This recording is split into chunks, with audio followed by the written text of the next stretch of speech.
Hello, good evening, नमस्कार। HMPV virus now in India, यह एक न्यू वायरस है। जैसे कोविड-19 जो बीमारी थी, जिस वायरस का नाम था SARS-CoV-2, यह जो भारत क्या पूरे विश्व में जो तहलका मचाया था, वह कहाँ से आया था? चाइना से आया था।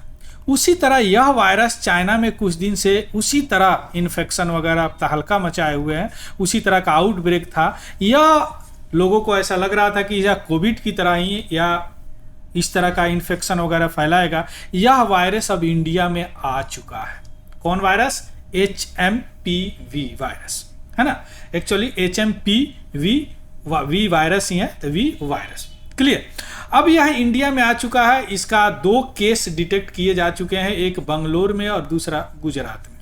हालांकि जिसको यह वायरस डिटेक्ट किया गया है उसका कोई चाइना से ट्रैवल हिस्ट्री नहीं है, लेकिन फिर भी यह रेस्पिरेटरी वाले बीमारी यानी श्वसन रोग है। जैसे SARS-CoV-2 था वायरस, यानी कोविड-19 था। चूंकि किसी को हो जाने से अगर उसके सांस से कोई अगर एरोसेल निकलता है तो उससे भी अगले को हो सकता है, तो उसी तरह का यह वायरस है। तो थोड़ा सा हम इसी के बारे में आज हम डिस्कस करेंगे। क्लियर, चलिए शुरू करते हैं।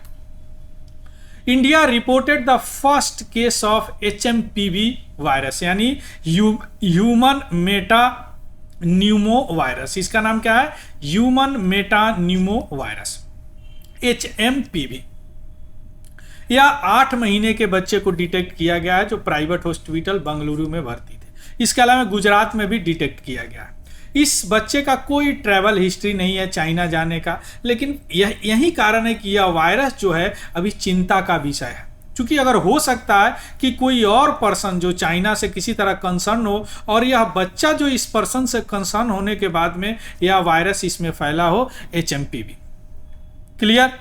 तो इसीलिए अथॉरिटी जो है इसको एकदम क्लोजली मॉनिटर कर रहे हैं इस सिचुएशन का, और collaboration with the national centre for disease control और हेल्थ एजेंसियां मिलके पूरे भारत में इसको क्लोजली मॉनिटर कर रहे हैं कि यह वायरस कोविड-19 जैसे स्थिति ना पैदा कर दे इंडिया में।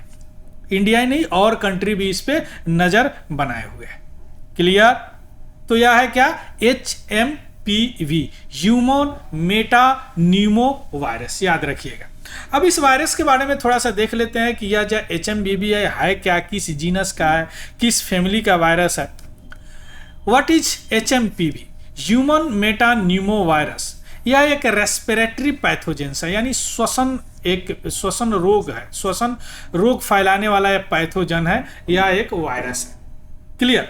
और यह न्यूमोविरिडे फैमिली से बिलोंग करता है ना, इस वायरस के फैमिली से बिलोंग करता है, और इसका जीनस है मेटा न्यूमो वायरस जीनस से बिलोंग करता है।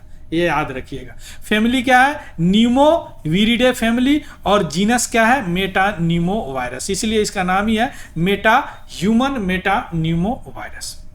यह वायरस एक इन्वेलप में बंद होता है, यानी देखिए कोई भी वायरस होता है ना, तो कुछ वायरस होते हैं जिसपे प्रोटीन का इन्वेलप लगे रहते हैं ऊपर से, कुछ वायरस होते हैं जिसमें इन्वेलप नहीं लगे रहते हैं। तो इसमें क्या है? इन्वेलप लगा हुआ, और यह सिंगल स्टैंडर्ड RNA वायरस है। 2 तरह के वायरस होते हैं, RNA DNA। सबसे खतरनाक जो वायरस होते हैं ना, यह RNA वायरस होता है, जिसको रेट्रो वायरस भी बोलते हैं।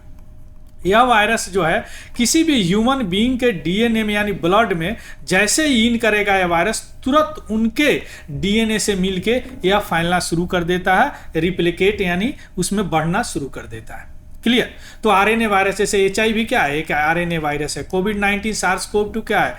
ये एक RNA वायरस है ना। इसी तरह क्या है? यह एक ह्यूमन मेटा न्यूमो वायरस क्या है? ये भी एक RNA वायरस है ना। राइबो न्यूक्लिक एसिड है, सिंगल स्टैंड होता है, सिंगल स्टैंड, और DNA अगर होता तो डबल स्टैंड होता।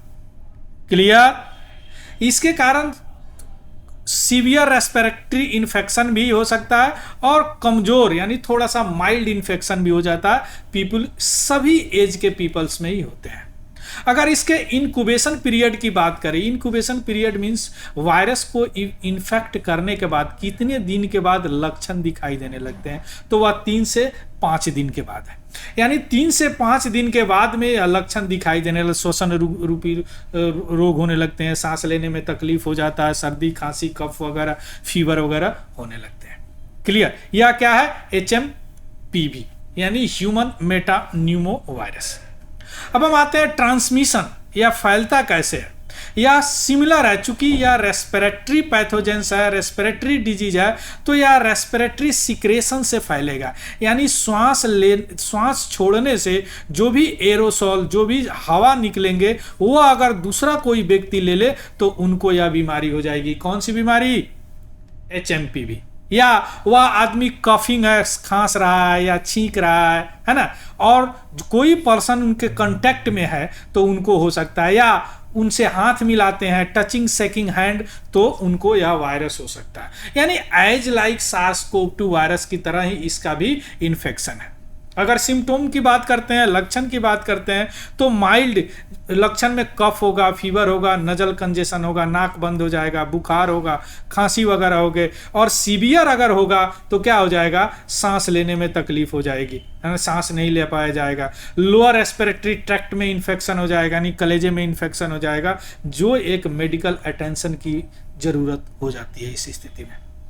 या क्या है? इनक्यूबेशन पीरियड देख लिए, ट्रांसमिशन देख लिए, सिम्टोम देख लिए, है ना, कैसे होता है, माइल्ड और सीवियर दोनों देख लिए। माइल्ड में क्या होगा? कफ होगा, फीवर होगा, नजल कंजेशन होगा, जबकि सीवियर में क्या होगा? शॉर्टनेस होगा ब्रीथ का, लोअर रेस्पिरेटरी ट्रैक्ट इन्फेक्शन होगा, और इस स्थिति में मेडिकल अटेंशन की जरूरत पड़ेगी।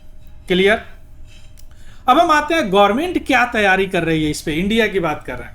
इंडिया जो है अभी HMPV का सर्विलेंस बढ़ा दिया है, जो भी उनके पास डायग्नोस्टिक अभी कैपेबिलिटी है।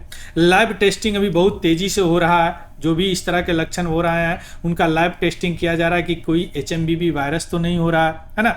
मॉनिटरिंग ट्रेंड भी बढ़ाया गया है under the Indian council of medical research, जो कि HMPV केसेस को ट्रैक कर रहे हैं। एक्सपर्ट से कंसल्टेशन भी हो रहा है, ज्वाइंट मॉनिटरी ग्रुप मीटिंग वगैरह हो रहे हैं हेल्थ ऑफिशियल का, नेशनल और इंटरनेशनल एक्सपर्ट से भी मीटिंग शुरू हो चुका है कि सिचुएशन को किस तरह एक्सेस किया जाए, मॉनिटर किया जाए, देखा जाए। पब्लिक अवेयरनेस भी फैलाया जा रहा है, जागरूकता भी, जैसे गवर्नमेंट ऑफ कर्नाटका, यानी बंगलोर में केस मिला है सबसे पहला कर्नाटका, वह एक डिटेल्स गाइडलाइन जारी किया है पब्लिक के कैसे इस ट्रांसमिशन से बचा जाए, है ना, कि पब्लिक के चिंताओं को दूर करने के लिए एक डिटेल्स गाइडलाइन भी जारी किया गया है गवर्नमेंट ऑफ कर्नाटका के तरफ से। क्लियर? ये गवर्नमेंट का तैयारी है, प्रिपेयर्डनेस है। क्लियर?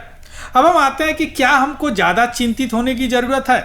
अभी जो सिचुएशन है वह अंडर कंट्रोल है, तो अभी कोई पैनिक होने की जरूरत नहीं है, हड़बड़ाने की जरूरत नहीं है। और दूसरी बात कि जो भी सिम्टोम अभी HMPV का मिले हैं वह ट्रीटेबल है, यानी वह उपचार हो जा रहा है, उसका दवा से ठीक हो जा रहा है। प्रिवेंटिव मेजर आपको रखने हैं जिससे रिस्क, इन्फेक्शन का रिस्क कम हो सकता है। प्रिवेंटिव मेजर जैसे कोई पर्सन को अगर सर्दी खांसी है उससे दूर रहें, बाजार में जा रहे हैं उस तरह का तो मास्क वगैरह लगा के जाएं, उनसे हाथ मिलाने से बचे, इस तरह का प्रिवेंटिव मेजर आपको अपनाना पड़ेगा। हालांकि विजिलेंस और एडहेरेंस गाइडलाइन क्रूशियल है इस लिमिट या फैलने के लिमिट को कम करने के लिए। तो अथॉरिटी और भी इंफॉर्मेशन गैदर कर रहे हैं कि कैसे इसको किया जाए, किस तरह इसको मॉनिटर किया जाए, इंफॉर्मेशन अभी गैदर कर रहे हैं, चूंकि केस अभी 1-2 केस मिला है, और इन्फॉर्म कर रहे हैं हेल्थ, और उसको हेल्थ एडवाइजरी के माध्यम से उनको इन्फॉर्म किया जाएगा। क्लियर? तो आपको है स्टे इन्फॉर्म, एकदम इन्फॉर्म रहिए, जानकारी लेते रहिए, और ज़्यादा पैनिक होने की जरूरत नहीं है, एक गवर्नमेंट के तरफ से बताया गया है। क्लियर? इसका PDF हमारे टेलीग्राम चैनल है तिवारी जनरल स्टडी, वहाँ से आपको मिल जाएगा, वहाँ से देख लीजिएगा, उसको भी ज्वाइन कर लीजिएगा। और अगर इन्फॉर्मेटिव लगा हो तो प्लीज़ लाइक, शेयर और सब्सक्राइब जरूर कीजिएगा। और किसी तरह का कोई कमेंट हो, कोई डाउट हो तो कमेंट सेक्शन में जरूर बताइएगा। So thank you, have a good day and happy learning. Thank you very much.